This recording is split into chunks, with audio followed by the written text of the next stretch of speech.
കാന്തം ചില ലോഹങ്ങളെ ആകർഷിക്കുമെന്ന് കഴിഞ്ഞ ക്ലാസ്സിൽ നാം മനസ്സിലാക്കിയല്ലോ. ഒരു കാന്തം മറ്റൊരു കാന്തത്തെ ആകർഷിക്കുമോ? അതിന് നമുക്കൊരു പ്രവർത്തനം ചെയ്തു നോക്കാം. നോർത്തും സൗത്തും അടയാളപ്പെടുത്തിയ രണ്ട് ബാർ കാന്തങ്ങൾ എടുക്കുക. ഒന്ന് ഒരു പ്രതലത്തിൽ വയ്ക്കുക. ഈ കാന്തത്തിൻ്റെ മധ്യഭാഗത്തേക്കായി മറ്റൊരു ബാർ കാന്തത്തിൻ്റെ ഒരു ധ്രുവം കൊണ്ടുവരിക. എന്താണ് നാം കാണുന്നത്? ആദ്യത്തെ കാന്തത്തിൻ്റെ മധ്യഭാഗത്തേക്കാണോ രണ്ടാമത്തെ കാന്തം ആകർഷിക്കപ്പെട്ടത്? അല്ലല്ലോ. ആദ്യത്തെ കാന്തത്തിൻ്റെ ഒരു വശത്തേക്കാണ് രണ്ടാമത്തെ കാന്തം ആകർഷിക്കപ്പെട്ടത്. അത് നോർത്ത് എന്ന് അടയാളപ്പെടുത്തിയ വശത്തേക്കാണ് സൗത്ത് എന്ന ഭാഗം ആകർഷിക്കപ്പെട്ടത്. രണ്ട് കാന്തങ്ങൾ ചേർത്ത് വയ്ക്കൂ. ഏതെല്ലാം ധ്രുവങ്ങളാണ് ഒട്ടിച്ചേരുന്നത്? നോർത്തും സൗത്തുമാണ് ഒട്ടിച്ചേരുന്നത്. നോർത്തും ഒരിക്കലും ഒട്ടിച്ചേരുകയില്ല. ഈ ചിത്രങ്ങൾ പരിശോധിക്കൂ. ഇതിൽ ഏതെല്ലാമാണ് ശരിയായത്? ഈ ചിത്രത്തിൽ നോർത്തും തമ്മിൽ ഒട്ടിച്ചേർന്ന് നിൽക്കുന്നു, സൗത്തും തമ്മിൽ ഒട്ടിച്ചേർന്ന് നിൽക്കുന്നു. പക്ഷേ ഇത് ഒരിക്കലും സംഭവിക്കാത്ത കാര്യമായതുകൊണ്ട് ചിത്രം എ തെറ്റാണ്. ബി ചിത്രത്തിൽ സൗത്തും നോർത്തും ഒട്ടിച്ചേർന്ന് നിൽക്കുന്നു, നോർത്തും ഒട്ടിച്ചേർന്ന് നിൽക്കുന്നു. അപ്പോൾ ബി ചിത്രം ശരിയായതാണ്. ഇനി സി ചിത്രത്തിൽ സൗത്തും നോർത്തുമാണ് ഒട്ടിച്ചേർന്ന് നിൽക്കുന്നത്. അതുകൊണ്ട് അതും ശരിയാണ്. എ മാത്രമാണ് തെറ്റായിട്ടുള്ളത്. ഇനി ഈ ചിത്രങ്ങൾ നോക്കൂ. ഇതിൽ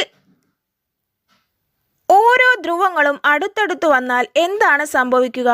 ഏതൊക്കെ ധ്രുവങ്ങളാണ് ആകർഷിക്കുക? ഏതൊക്കെ ധ്രുവങ്ങളാണ് വികർഷിക്കുക?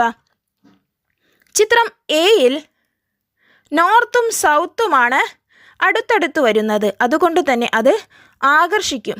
ചിത്രം ബിയിൽ നോർത്തുമാണ് അടുത്തടുത്ത് വരുന്നത്. അതുകൊണ്ട് അത് വികർഷിക്കും.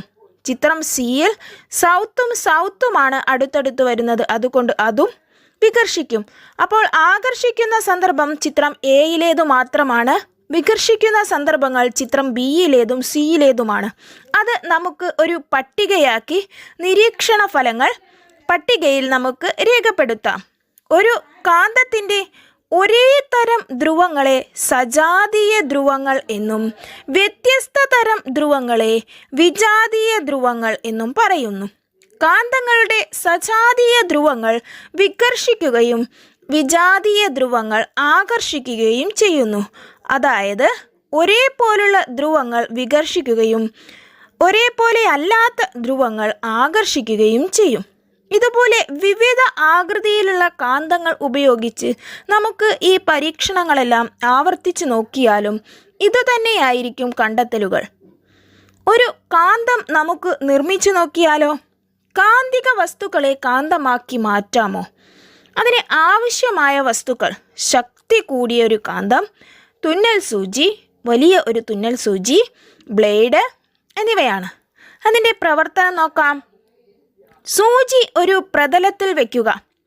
കാന്തത്തിൻ്റെ ഏതെങ്കിലും ഒരു ധ്രുവം കൊണ്ട് സൂചിയുടെ ഒരറ്റത്ത് നിന്ന് മറ്റേ അറ്റം വരെ അമർത്തി ഉരസുക. കാന്തം ഉയർത്തിപ്പിടിച്ച് കൊണ്ടുവന്ന് ആദ്യം ചെയ്ത പ്രവർത്തനം ആവർത്തിക്കുക. 15 മുതൽ 20 പ്രാവശ്യം വരെ സൂചിയിൽ ഉരസണം. അതിൽ ശ്രദ്ധിക്കേണ്ട കാര്യങ്ങൾ: കാന്തത്തിൻ്റെ ഒരു ധ്രുവം കൊണ്ട് മാത്രം ഉരസണം. ഒരേ ദിശയിലേക്ക് മാത്രമായിരിക്കണം ഉരസേണ്ടത്. എതിർ ദിശയിലേക്ക് പിന്നെ ഉരസേണ്ടതില്ല. ഈ സൂചിക്ക് കാന്തശക്തി ലഭിച്ചിട്ടുണ്ടോ എന്ന് എങ്ങനെ പരിശോധിക്കും? വിവിധ ആകൃതിയിലുള്ള കാന്തങ്ങളുടെ ധ്രുവങ്ങൾ കണ്ടെത്തുന്നതിന് കാന്തമാക്കി മാറ്റിയ ഈ സൂചി ഉപയോഗിക്കാം. ഒരു നൂലിൽ തുലനം ചെയ്തു നിൽക്കുന്ന വിധം സൂചി കെട്ടിത്തൂക്കുക. ഒരു ബാർ കാന്തം സൂചിയുടെ അടുത്തേക്ക് കൊണ്ടുവരിക. എന്താണ് കാണുന്നത്?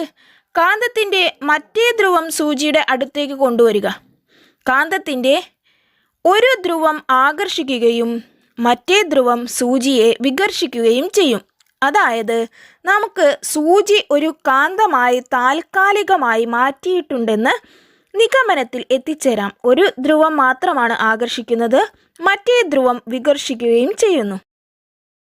കാന്തമായി മാറിയ സൂചിയുടെ ഉത്തര ധ്രുവം, ദക്ഷിണ ധ്രുവം അഥവാ സൗത്ത്, നോർത്ത് എന്നിവ എങ്ങനെ കണ്ടുപിടിക്കാം?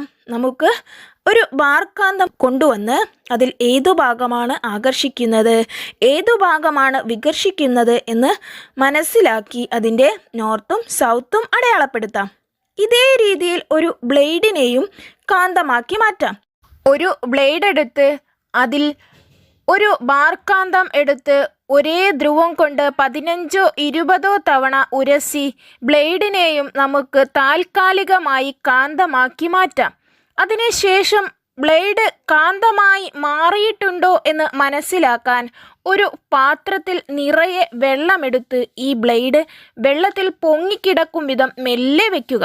നിശ്ചലമാകുമ്പോൾ ബ്ലേഡ് തെക്ക് വടക്ക് ദിശയിലാണ് സ്ഥിതി ചെയ്യുന്നത് എങ്കിൽ നമുക്ക് അനുമാനിക്കാം ബ്ലേഡ് താൽക്കാലികമായി കാന്തമായി മാറിയിട്ടുണ്ട് എന്ന്.